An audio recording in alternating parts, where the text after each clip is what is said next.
This is Portrait of a Nation.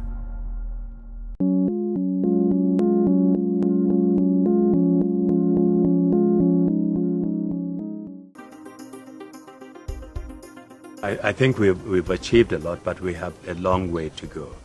And leadership and governance will make a real difference.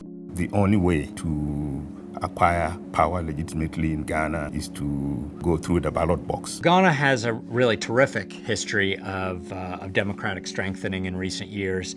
Unlike anywhere else really on the continent, I'd argue that Ghana's democracy is stronger than even South Africa's. We must first recognize a fundamental truth that you have given life to in Ghana. Development depends on good governance. USAID, the U.S. Agency for International Development, has been in Ghana for over 50 years. So we're working with the government of Ghana, civil society organizations for increased transparency, accountability, responsiveness of governance. The public is beginning to gain greater awareness of its ability to demand responsiveness from government, to demand accountability, to demand transparency. It seems like a country that is ready to take off, and that's very encouraging. It's very energizing. They are no longer a low-income country. They're moving into the middle-income country ranks. Expectations of the population are growing, and expectations for the international community are going to grow. This newfound oil wealth is clearly going to be a bonanza in terms of resources available for continued development spending. The onus will be on the government to show that that money is spent well, so that the population feels that they're also gaining from the natural wealth of the country. With middle-income country status, with oil revenues, it is now clearly being able to tap into other sources of finance. But it's not without risks.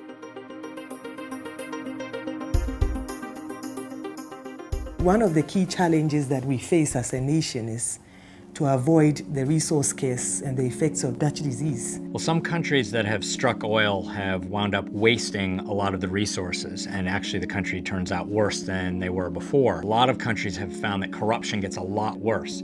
Ghana is trying to learn from the mistakes of other countries and trying to use best practices. The Petroleum Revenue Management Act that was adopted in 2011 is very important in setting the governing framework for the use of oil revenues. We recommended that about 5 to 20% should be set aside in a stabilization fund to cushion the economy from future shocks. And I'm happy to note that 70% of revenues flowing from the sector have been committed to infrastructure and physical expenditure, roads, hospitals, schools. And at the same time put some of the funds into a heritage fund that will be used for future generations. We have also established a Petroleum Commission, which is the regulatory agency for the sector. So all the critical elements are there.